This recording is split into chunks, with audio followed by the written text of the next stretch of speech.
Maxime. Veuillez vous asseoir.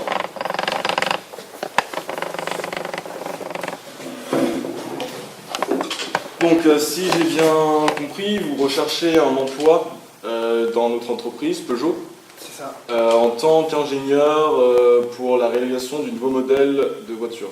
C'est ça. D'accord, donc présentez-vous brièvement. D'accord, je m'appelle Maxime Henry, je sors d'une école d'ingénieur juste à côté. Et donc j'ai fait un diplôme en 5 ans, donc un diplôme qui a quand même de la valeur. Et donc je pense être parfait pour ce job parce que je suis qualifié et parce que je suis motivé et que je pense être un des meilleurs dans ce domaine. Donc voilà. D'accord, et comment vous vous différenciez par rapport aux autres? Je viens de vous le dire, c'est tout simplement par mes notes, mon diplôme, je pense être meilleur que les 3/4 des autres candidats. Donc, D'accord, mais voilà. vous êtes au courant que les notes ne reflètent pas forcément votre qualité en entreprise. Oui, je sais, mais je vous ai dit que j'étais motivé, que Peugeot est une entreprise que je connais bien et que j'aime bien, et surtout je voulais pas aller chez Renault, donc D'accord. voilà. Et au niveau de vos expériences professionnelles?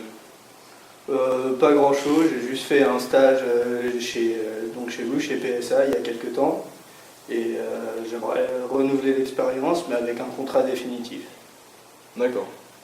Et si vous deviez citer 3 qualités et 3 défauts, ce seraient lesquels?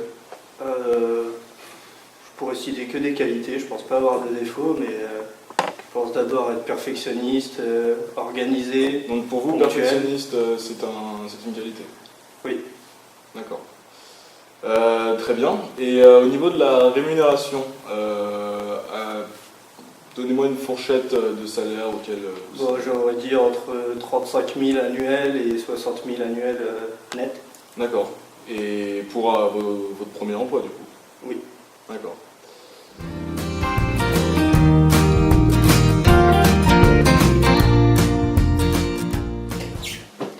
Donc Maxime, j'ai relevé plusieurs de tes défauts, plusieurs erreurs que tu as fait durant l'entretien. Donc la première, c'est ta tenue vestimentaire. Le recruteur fait un effort pour venir bien habillé, donc tu dois en faire de même. La cravate n'est pas forcément obligatoire, mais il faut au moins que tu aies une veste, une chemise. Sinon, ça peut être vu comme un manque de respect. Une seconde erreur que tu as faite, c'est quand tu as serré la main au recruteur. C'était trop fugace, t'as pas bien pris le temps de le regarder dans les yeux, de lui montrer du respect. Donc ça c'est une seconde erreur. Et aussi ta position, quand tu parlais au recruteur, tu avais les bras croisés. Donc ça reflète une personne vraiment fermée au dialogue.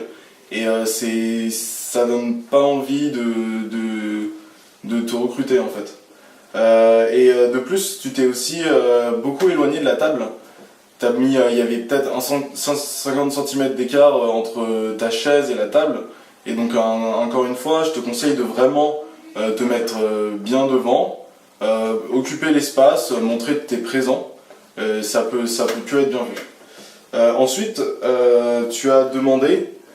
Non, tu as décrit ton diplôme comme un diplôme qui a quand même de la valeur. Donc ça, c'est vraiment pas une bonne façon de se mettre en valeur. Il faut dire, oui, je viens de la prestigieuse école d'ingénieur, machin, où j'ai fait mes études, j'ai un master de cette école, qui est classé, je sais pas, 5e en France. Il faut vraiment mettre ton diplôme en valeur, parce que c'est ça que les recruteurs recherchent. De plus, tu as dit, quand je t'ai posé la question, je sais plus quelle question d'ailleurs, mais tu as répondu que tu étais parfait et que tu avais toutes les qualités requises pour ce travail. Donc il faut savoir, même s'il faut se vendre en entretien, il faut savoir aussi rester humble. Et là, ça n'a pas été vraiment le cas pour toi. Donc il faut se mettre en valeur, mais surtout pas dire qu'on est parfait. Parce que d'une personne n'est parfait et tu es encore jeune, tu n'as pas eu beaucoup d'expérience professionnelle. Et donc, tu ne peux pas prétendre à faire un travail parfait et posséder toutes les qualités. Aussi, tu as dit que tu étais un des meilleurs dans ce domaine. Donc là, c'est comme ma remarque précédente, tu n'as pas encore, tu peux pas prétendre être le meilleur dans ce domaine, à ton âge et avec ton niveau d'expérience. Aussi, tu as dit, je viens de vous le dire quand j'ai dû reformuler une question. Donc ça, c'est un manque de politesse.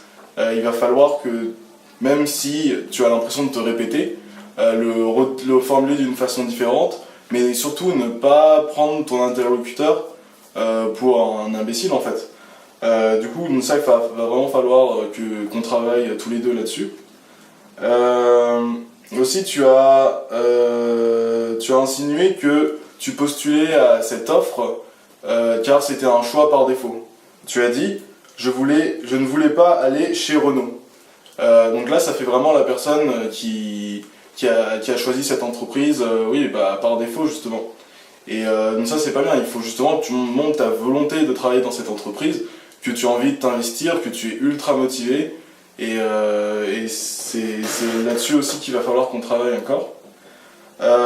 Et enfin, la dernière remarque que je peux te faire là, sur cet entretien blanc, tu as répondu à une de mes questions, donc quand je te demandais quels étaient tes 3 défauts et tes 3 qualités, que tu n'avais que des qualités et pas de défauts. Alors ça va pas du tout. Tout le monde a des qualités, mais tout le monde a aussi des défauts. Et tu en as aussi. Et donc là, il va falloir qu'on travaille, qu'on fasse un travail personnel sur toi pour dégager tes qualités et tes défauts. Quand tu réponds une qualité, il va falloir argumenter pourquoi tu possèdes cette qualité, donner des exemples concrets pour que le recruteur sache qui tu es. Et enfin, quand tu citeras tes défauts, bien sûr, donc un défaut c'est jamais agréable à dire, mais tout de suite, après avoir dit le défaut, tu vas devoir expliquer comment tu comptes t'y prendre pour pour changer ce défaut et le transformer en qualité. Donc ça aussi, on travaillera beaucoup là-dessus. Donc en tout cas, là je vois qu'il y a quand même beaucoup de travail, mais tu verras après les quelques heures qu'on passera ensemble, tu comprendras beaucoup mieux comment se déroule un entretien, et comme ça, je pense vraiment que tu arriveras à trouver un emploi très prochainement grâce à mon aide.